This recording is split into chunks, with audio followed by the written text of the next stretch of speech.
how did we end up sinners?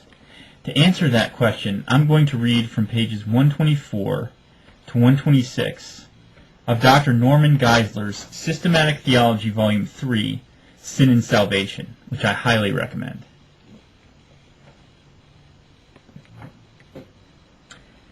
Adam's sin affected not only himself, but also all of his offspring. All of us have sinned through one man, Romans 5:12.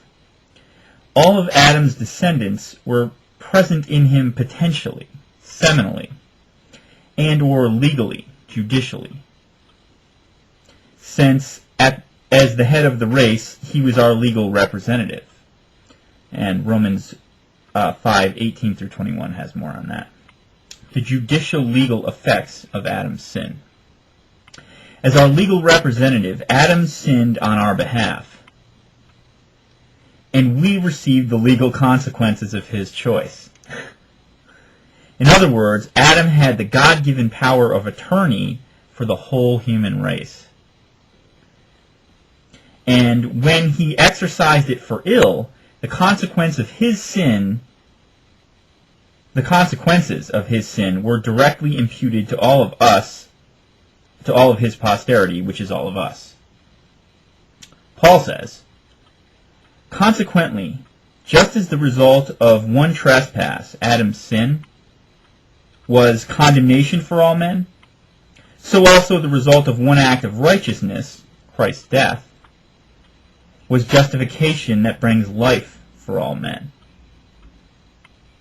For just as through the disobedience of the one man, Adam, the many were made sinners, so also through the obedience of the one man, Jesus, the many will be made righteous. Again, Romans 5:18 through 19. Okay.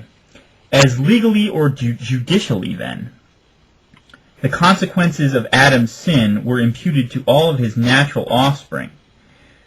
We will later learn that Christ, the last Adam, 1 Corinthians 15:45, revoked what Adam did, making every human being legally or potentially savable. Hence, all of us stand guilty before God because of what Adam did on our behalf.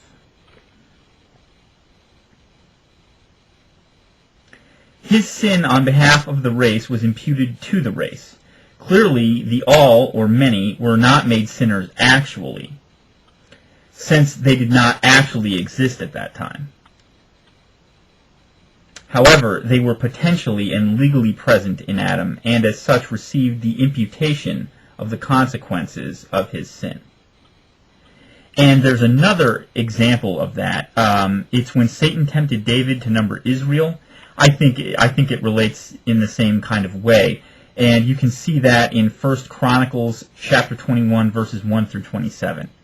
I think that God dealt with that situation in the same way. Okay. I think this may be the correct answer to the question, why were we born sinners? But it gives rise to many more questions, such as, how come we weren't asked if we wanted Adam to be our representative? And is it right for God to include us in the effects of Adam's sin on these judicial grounds, if indeed that is the reason humanity is sinful? I think there is an answer to those questions of profound importance, namely, that we don't have all the answers right now, at least not in detail. We can always say we know God and we know that what he does is right, but that answer lacks detail. We have to decide if we believe in God, and if so, at certain points we have to accept the lack of a detailed answer, or perhaps any answer at present, and trust him, which is what God wanted in Eden. This is our second chance. But it's so significant to recognize that God has given us enough proof through his Word, his Spirit, and the creation to warrant our belief in him. We looked at why people need Jesus as their Savior, but what about people who don't hear about Jesus before they die? Dr. William Lane Craig's lecture, Do All Roads Lead to God, linked in the video description, has an answer to that question. Thanks so much for watching.